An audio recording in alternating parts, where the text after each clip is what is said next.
Hi guys, Google Pixel 3ஏல touch work ஆகலன்னு சொல்லி வந்திருக்கு. கஸ்டமர் வெளியில் கொடுத்துருக்காங்க. டிஸ்பிளே தான் சேஞ்ச் பண்ணணும். 5000 ரூபாய்க்கு பக்கம் 5000 மேலே சார்ஜ் பண்ணியிருக்காங்க. ஸோ அவங்க நம்ம வீடியோ பார்த்துட்டு நம்மக்கிட்ட வந்திருக்காங்க. இதை கம்மி ரேட்டில் பண்ண முடியுமா, இதிலே சரி பண்ண முடியுமான்னு கேட்டிருக்காங்க. ஸோ நம்ம அதை தான் சரி பண்ண போகிறோம். சேனலை ஃபஸ்ட் டைம் பார்க்குறீங்கன்னா இது ரிப்பேர் தமிழா சேனலை மறக்காமல் சப்ஸ்கிரைப் பண்ணுங்கள். ஸோ இதை எப்படி ஃபிக்ஸ் பண்ணேங்கிற வீடியோ மறக்காமல் ஸ்கிப் பண்ணாமல் பாருங்கள். பெரிய வீடியோலாம் இல்லை, ஒரு 3 நிமிஷம் தான். ஸோ வாங்க வீடியோக்குள்ளே போகலாம்.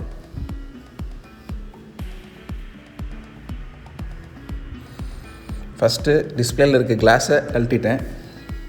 ஸோ கிளாஸை கழட்டினா தான் நமக்கு உள்ளே இருக்கிற பிக்சலுக்கு போகிற சர்க்யூட்லாம் தெரியும். ஸோ இப்போ நான் ரிமூவ் பண்ணுறேன் இல்லைங்களா, இதுதான் டச்சுக்கு போகிற ஸ்ட்ரிப்பு.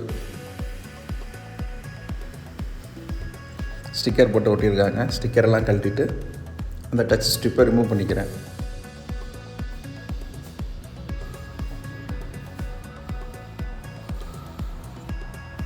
ஓகே, தெரியுதுங்களா?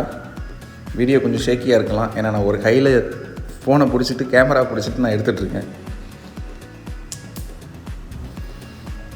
ஓகே, கொஞ்சம் ஆல்கஹால் லிக்யூட் விட்டுட்டேன் கம்மை விட்டுறதுக்காக. இப்போது கழட்டிக்கலாம். ஓகே, கழட்டியாச்சு. அடுத்து கீழே இருக்கிற அந்த ஸ்ட்ரிப்பையும் ஸ்ட்ரைட் பண்ணிக்கலாம். ஏன்னா நம்ம மிஷினில் வச்சு பஞ்ச் பண்ண போகிறோம். ஸ்ட்ரிப் இடைஞ்சலாக இருந்ததுன்னா டிஸ்பிளே உடஞ்சிடும்.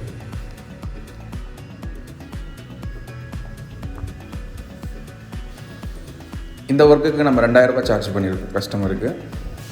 5000 ரூபா கொடுக்க வேண்டிய இடத்துல 3000 ரூபா உங்களுக்கு மிச்சம் தான். நிறையா பேர் கேட்குறீங்க, இருந்தாலும் ப்ராப்ளம் வருமானு.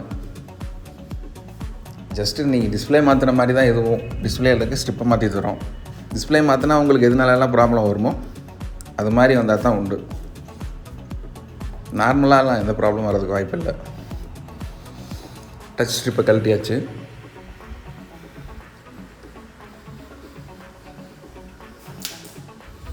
என்கிட்ட புது ஸ்ட்ரிப்பு இருக்குது பிக்சல் 3ஏக்கு. ஸோ நான் கழட்டினேன் இல்லைங்களா, எதனால் ஒர்க் ஆகலைன்னா வாட்டர் லாக் ஆகிருக்கு, தண்ணி பட்டிருக்கு. நான் உங்களுக்கு காமிச்சிருப்பேன், பார்த்தீங்கன்னு தெரிஞ்சிருக்கும். உள்ளுக்குள்ளே வெள்ளை கலரில் தெரிஞ்சது இல்லைங்களா, சால்ட்டு. ஸோ பழைய ஸ்ட்ரிப்பு வேண்டாம், தூர போட்டாச்சு. அந்த டச்சுக்கு போகிற பிக்சலோடைய சர்க்யூட்டில் இந்த ஸ்ட்ரிப்பை ஒட்ட வைக்கணும். லைன் கொடுக்குறோம். க்ளீன் பண்ணிவிட்டு ஒட்டுறதுக்கான ஏசிஎஃப் டெம்பை டச் ஸ்ட்ரிப்பில் அடிச்சுக்கிறேன். என்ன பண்ணிகிட்டு இருக்கேன்னா, சால்டினை வச்சு ஹீட் பண்ணுறேன். ஏன்னா அப்போ தான் அந்த டேப் கொஞ்சம் மெல்ட் ஆகி ஒட்டும். ஓகே, ஸ்ட்ரிப் அந்த இடத்துல வச்சாச்சு. இப்போ மிஷினில் பாண்டிங் பண்ணுறேன், ப்ரெஸ் பண்ணுறேன். ஹீட்டில் பண்ணியாச்சு. கீழே இருக்க லைனையும் கொடுத்துட்றேன். கொடுத்தாச்சு. செக் பண்ணலாம். ஓகே, ஸோ அதே டிஸ்பிளே தான், சரி பண்ணியாச்சு. இப்போ நான் என்ன பண்ண போகிறேன்னா, இதில் இருந்த கிளாஸை அதில் திரும்ப போட்டு ஃபிக்ஸ் பண்ணி கொடுக்க போகிறேன். வீடியோ பிடிச்சிருந்தால் மறக்காமல் லைக் பண்ணுங்கள்.